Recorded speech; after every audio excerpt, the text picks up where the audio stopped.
안녕하세요. 부산의 온종합병원에서 소화기내과 과장을 맡고 있는 은명이라고 합니다. 자, 오늘은 과민성 대장증후군이라는 이런 질환에 대해서 저에게 많은 것을 물어보신다 해서 제가 오늘 답변을 드리러 나왔습니다.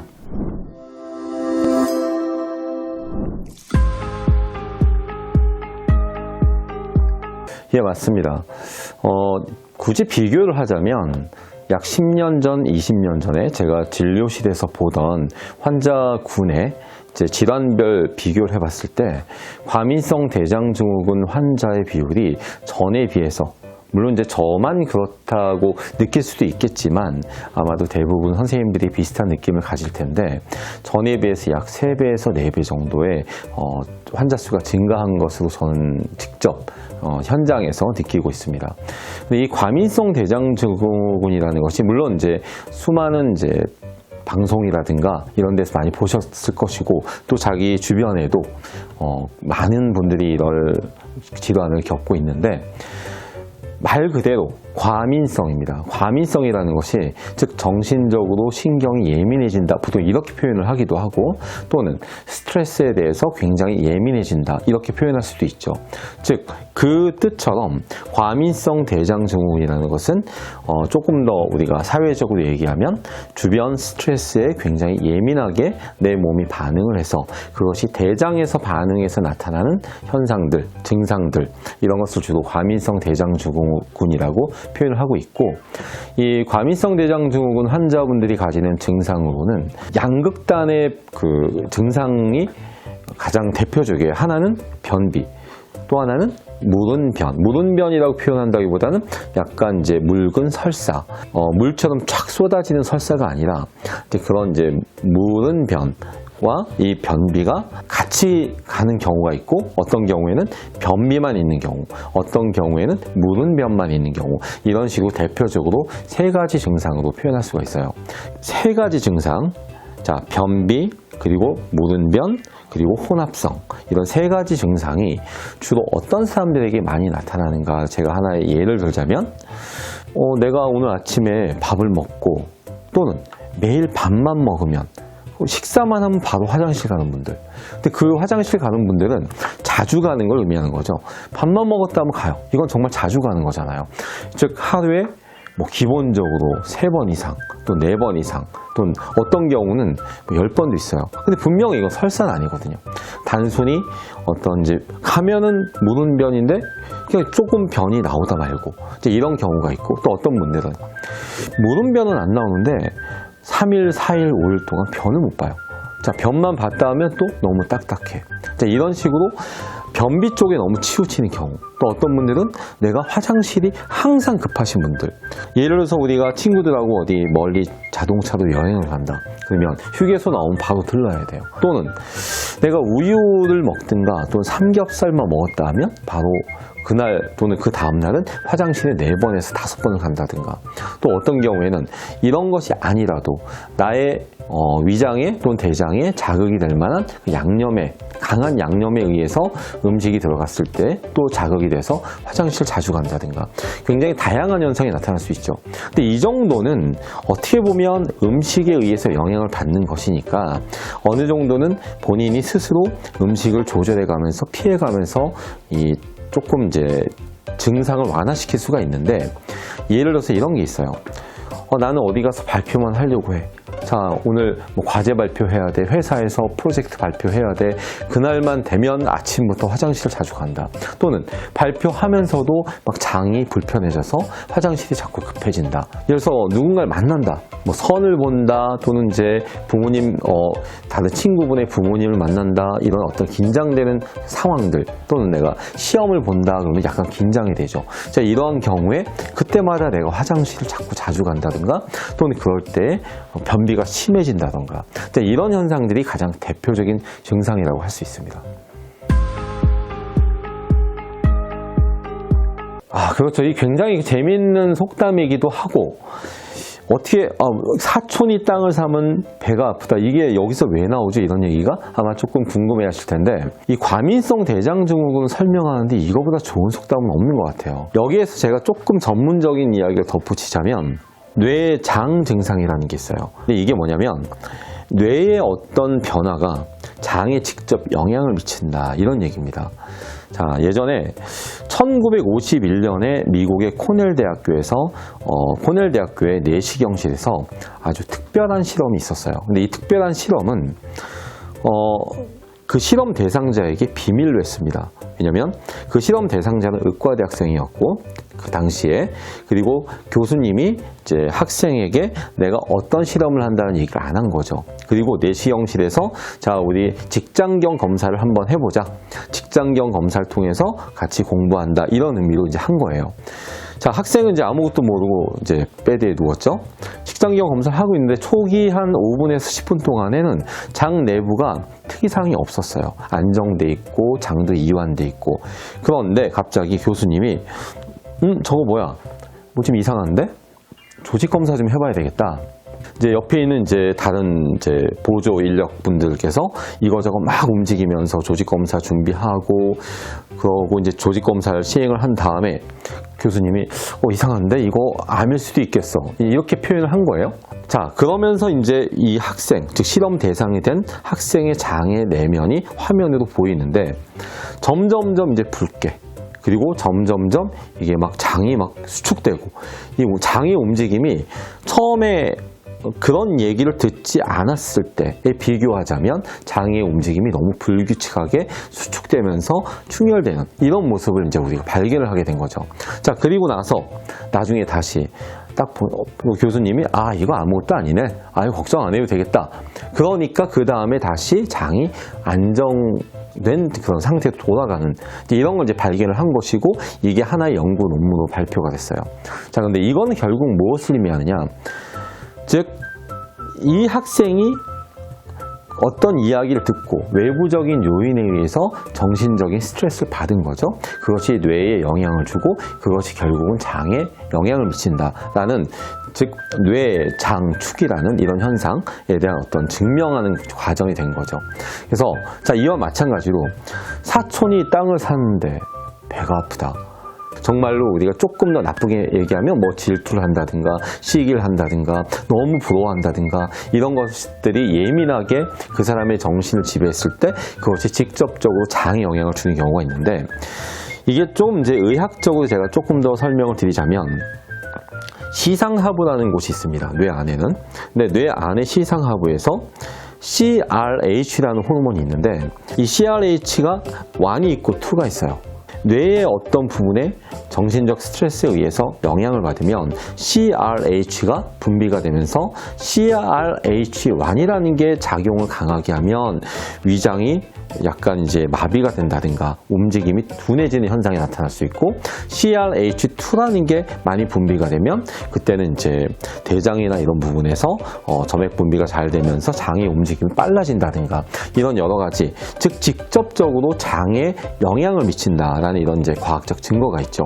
즉 우리가 외부적으로 스트레스 또는 그 사람이 가지는 정신적 환경, 이런 것들이 뇌에 영향을 미쳐서 직접 그것이 장을 지배하고 장에 영향을 미친다. 그것이 결국은 과민성에 의해서 대장의 증상을 유발한다고 해서 이걸 과민성 대장 증후군이 나타날 수 있는 과정에 대한, 사촌이 땅을 사면 배가 아플 수 있는 이제 그런 부분이 약간 증명이 됐다고 볼 수도 있습니다. 그렇죠. 이 유산균 얘기를 참 많이 해요. 그리고 다 과민성 대장 증후군 관련해서 유산균 판매를 많이 하죠. 여기에서도 마찬가지 제가 아까 앞에서 말씀드렸던 뇌장 증후군의 좀 연장선상에서 제가 말씀을 드리자면 이제 이런 실험이 있습니다. 호주에 있는 한 공과대학에서 이제 학생들의 대상으로 실험을 했어요. 이제 뭘 실험했냐면 분변 검사를 했습니다. 근데 시점을 입학 초기, 그리고 중간고사나 기말고사 직전, 그리고 시험 기간, 이렇게 세 가지 기간으로 정해서 분변을 받아서 검사를 해봤더니 이 스트레스가 굉장히 많은 그 시험 기간 동안에는 유산균 중에서 유익한 유산균들이 많이 줄어들었어요. 즉 사실 우리 장내에는 유익한 유산균과 유해한 유산균이 두 개가 균형이 잡혀 있어야 돼요.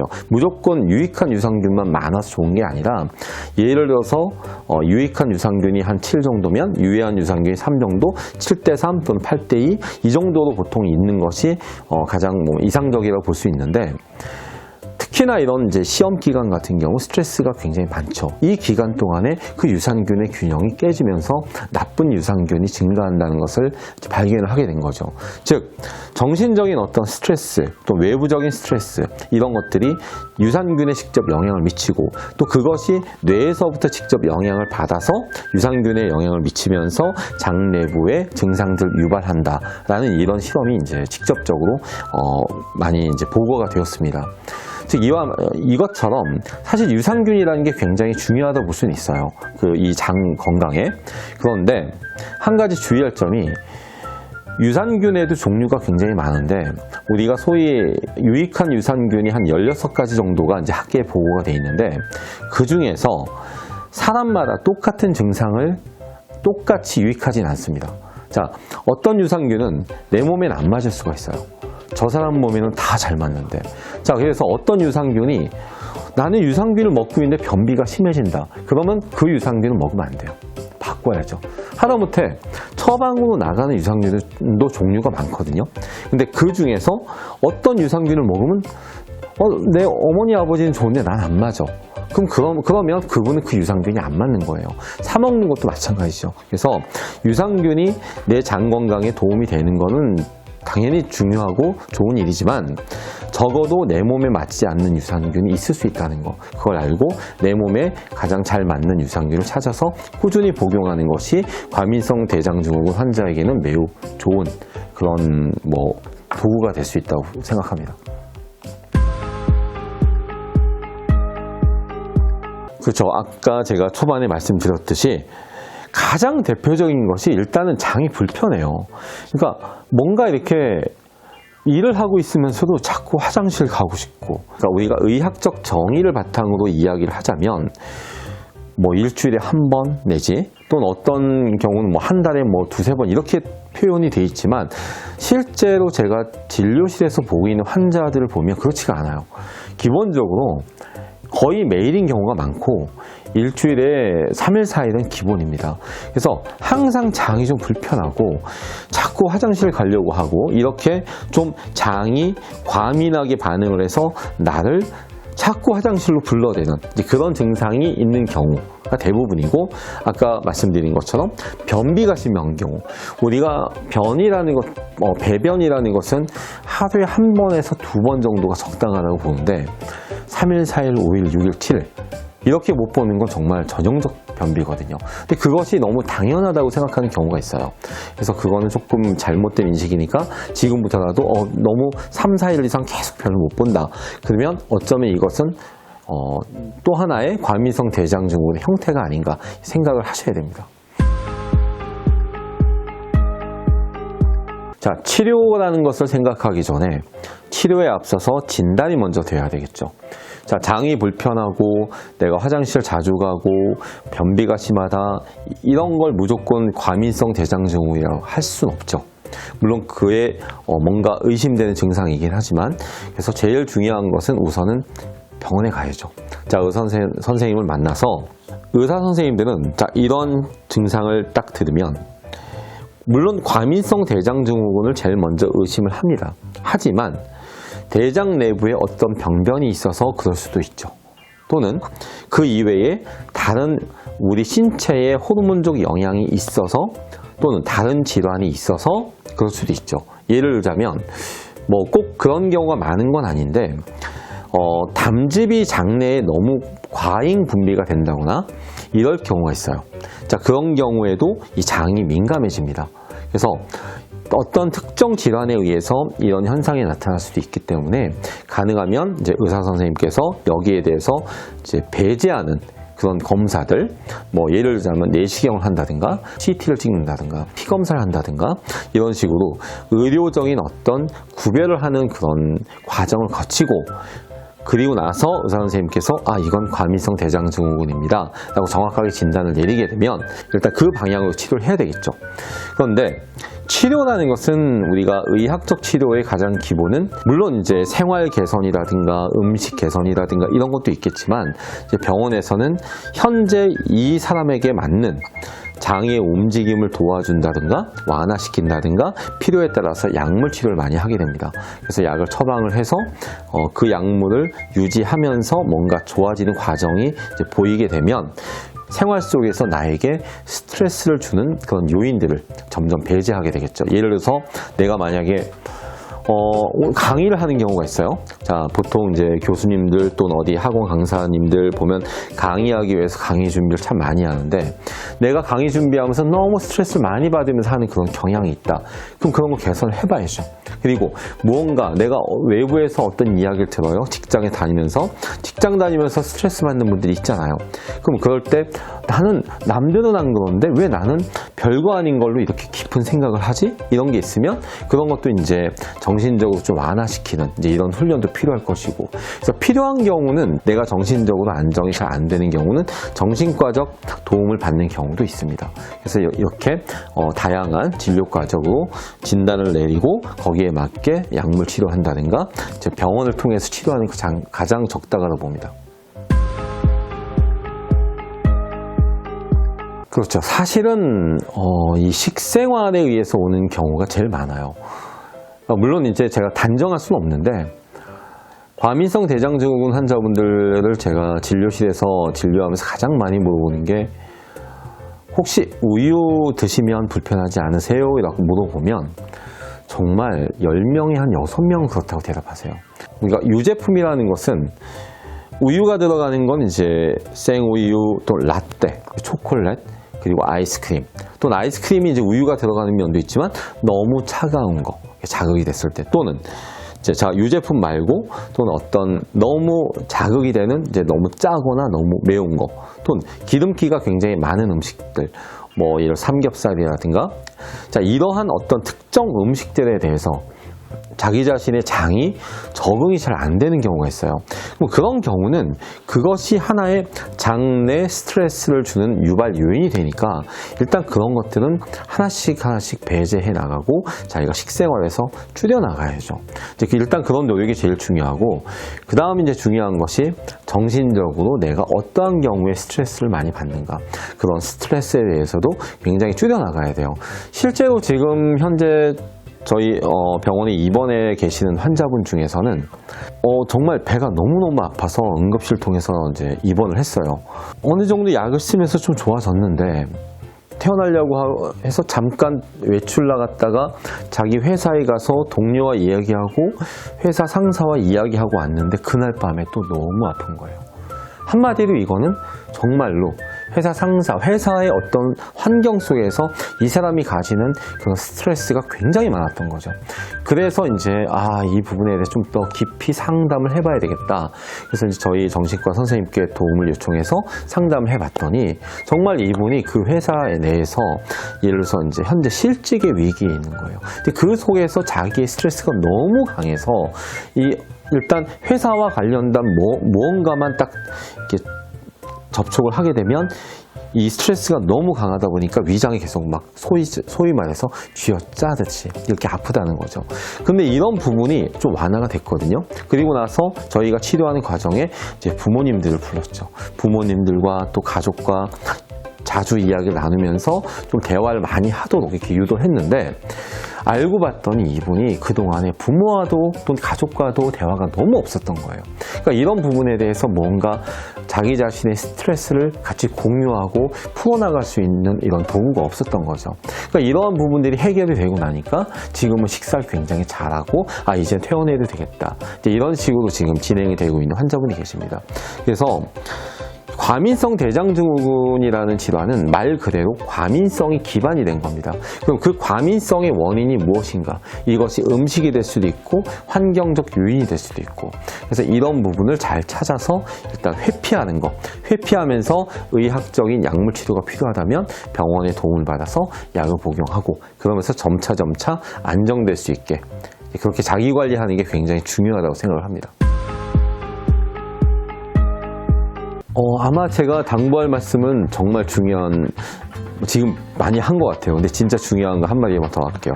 자, 구독과 추천 부탁드립니다. 감사합니다.